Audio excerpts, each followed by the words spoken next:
அன்பான தேவனுடைய பிள்ளைகளே, ஆண்டவராகிய இயேசு கிறிஸ்துவின் நாமத்தில் உங்களை வாழ்த்துகிறேன். ஒரு வசனத்தை வாசிக்கிறேன். சங்கீதம் 138:5. கர்த்தரின் மகிமை பெரிதாயிருப்பதினால் அவர்கள் கர்த்தரின் வழிகளை பாடுவார்கள். ஆண்டவருடைய அவர் என்னை ஆசீர்வதிப்பார், அவர் என்னை உயர்த்துவார் அப்படி சொல்லி அவன் பாடல. அவன் சொல்லுகிறான், கர்த்தருடைய வழிகளை பாடுவார்கள் அப்படின்னு சொல்லி சங்கீதக்காரன் சொல்லுகிறான். அதாவது தேவன் செய்கிற செயல்கள் நம்முடைய வாழ்க்கையோடு அது முடியாது. நம்ம அதை சாட்சியாய் சொல்ல சொல்ல மற்றவர்களுடைய வாழ்க்கையிலும் அது அவர்களுடைய வாயிலும் ஒரு சாட்சியாக வெளிப்படும். இன்னைக்கு பாருங்களேன், நிறைய காரியங்களை பார்க்கும்போது நம்முடைய வழிகளை விட ஆண்டவருடைய வழிகள் வித்தியாசமானது. நம்ம ஒரு வழியில நினைப்போம் இப்படி ஆண்டவர் செய்வார்னு சொல்லி. ஆண்டவர் செய்கிற விதங்கள் வித்தியாசமா இருக்கும். இன்றைக்கு ஆண்டவருடைய திட்டம், ஆண்டவருடைய வழி நடத்துதல், ஆண்டவருடைய காரியங்கள் எல்லாமே நம்முடைய வாழ்க்கையிலே நடக்கும்போது நாம் நம்முடைய வாழ்க்கையிலே தேவனுடைய மகிமை பெரிதாக வெளிப்படும். இன்னைக்கு அன்பான தேவனுடைய பிள்ளைகளே, இன்றைக்கு ஒருவேளை நீங்க சில காரியங்களை குறித்து நீங்கள் கலங்கி கொண்டிருக்கலாம். என்னுடைய வழிகள் வித்தியாசமா இருக்குதே அப்படின்னு நீங்க நினைக்கலாம். ஆனா கர்த்தருடைய வழிகள் உங்களுடைய வாழ்க்கையிலே நடக்கும்போது அவருடைய வழிகளை நீங்கள் பாடுவீர்கள். அவருடைய மகிமை பெரிதாய் காணப்படும். இஸ்ரவேல் ஜனங்கள் செங்கடலுக்கு முன்பாக நிற்கும்போது அவங்களால ரொம்ப பயந்துட்டு இருக்காங்க. முன்னாலேயும் போக முடியாது, பின்னால போக முடியாது. பின்னால பார்வோனின் சேனை. ஆனா அந்த நேரத்துல அவங்க முறுமுறுத்தாங்க. ஆனாலும் கர்த்தரை நோக்கி கூப்பிட்டாங்க. அப்போ ஆண்டவர் செங்கடலை பிளந்து பாதையே இல்லாத இடத்துல அவர்களுக்கு ஒரு வழியை திறந்து கொடுத்தார். அப்போ முதல்ல ஏன் இந்த வழி அப்படின்னு சொல்லி நிறைய நேரங்கள்ல அவர்கள் முறுமுறுத்ததைப் போல நம்மளும் பாதை தெரியாம இருக்கும்போது முறுமுறுக்கிறோம். ஆனால் கர்த்தர் சரியான நேரத்துல கரெக்டா நம்மை நடத்துவார். ஆமென். ஒருவேளை இன்னைக்கு நீங்க அப்படிப்பட்ட ஒரு பாதையில நீங்க கடந்து போய் கொண்டிருக்கிறீங்களா? ஆண்டவர் அதே பாதையில கர்த்தர் உங்களுக்காக ஒரு வழியை திறப்பார். நீங்க நம்புங்க.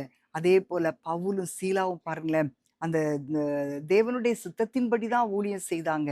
ஆனா அவங்களுக்கு கிடைத்தது அடி, சிறைச்சாலை. ஆனா அந்த சூழ்நிலையில கூட தேவனை முறுமுறுக்கல.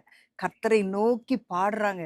பாடி துதித்து ஜெபம் பண்ணும்போது அவர்கள் இந்த நடு இரவிலே கர்த்தரை துதிக்க துதிக்க சிறைச்சாலையின் கதவுகள் திறக்கப்பட்டது. எல்லாருடைய கட்டுகளும் கலண்டது. ஆனா அந்த சிறைச்சாலைக்காரன் ரட்சிக்கப்பட்டான். அந்த இடத்துல தேவனுடைய மகிமை வெளிப்பட்டது. கர்த்தருடைய மகிமை பெரிதாய் வெளிப்பட்டது. அன்பான தேவனுடைய பிள்ளைகளே, இன்றைக்கு நிறைய பேர் தேவனுடைய ஆசீர்வாதத்தை விரும்புறாங்க. ஆனா தேவனுடைய வழிகளை விரும்புறதில்ல. ஆண்டவர்ட்ட ஆசீர்வாதம் வேணும். ஆனா அவர் செய்கிற வழியில அதை செய்வார் அப்படின்றத நம்ம யோசிக்கிறதே இல்ல. ஆண்டவர் அமைதியாக இருக்கிறார் சில நேரங்கள்ல. ஆனா நமக்கு ரொம்ப சோர்ந்து போயிரும். ஏன் அமைதியா இருக்கிறாரு? ஏன் இந்த காரியம் நடக்கல? இப்படி நம்ம சோர்ந்து போறோம். ஆனா ஆண்டவர் செய்கிற காரியங்கள் அவருடைய நாமத்திற்கு மகிமையை உண்டாக்குவதிலேயே அவர் சரியாக இருப்பாரே ஒழிய அது நமக்கு தீமையாக முடியாது. அன்பான தேவனுடைய பிள்ளைகளே, தேவன் நடத்துகிற பாதையை இன்றைக்கு நீங்கள் புரிந்து கொள்ளாமல் இருக்கலாம். இன்றைக்கு உங்களுடைய சிந்தனைக்கு எட்டாத காரியமா இருக்கலாம். எங்களுக்கு ஒரு புரியாத காரியமா இருக்குதே அப்படின்னு சொல்லி நீங்க நினைக்கலாம். ஆனால் அந்த பாதையில் தான் ஆண்டவர் நம்மை உருவாக்குகிற தேவன். அந்த பாதையில் தான் கர்த்தர் நம்மை உருவாக்கி கொண்டிருக்கிறார்.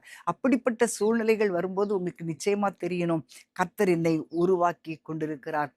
பிரியமானவர்களே, நீங்கள் தேவனை அறிந்தவர்களானால் நீங்க நிச்சயமா சொல்லுவீங்க, தேவன் என்னை நான் விசுவாசிக்கிறேன், அவர் எனக்கு சரியானதை செய்வார் என்று சொல்லி நீங்க சொல்வீங்க. உங்க வாழ்க்கை இன்னும் நிறைய நேரங்கள்ல ஆண்டவருடைய மகிமைய, கர்த்தருடைய வழிகளை பாடுகிற ஒரு வாழ்க்கையாக மாறும். நீங்க சாட்சியாய் சொல்வதை பார்த்து நிறைய பேர் அதை குறித்து பாடுவார்கள். கர்த்தருடைய மகிமை வெளியரங்கமாகும். மாம்சமான யாவும் அதை ஏகமாய் காணும். நாம் அதற்காக ஜெபிக்கலாமா? அன்பின் ஆண்டவரே, உம்மை ஸ்தோத்தரிக்கிறோம் அப்பா.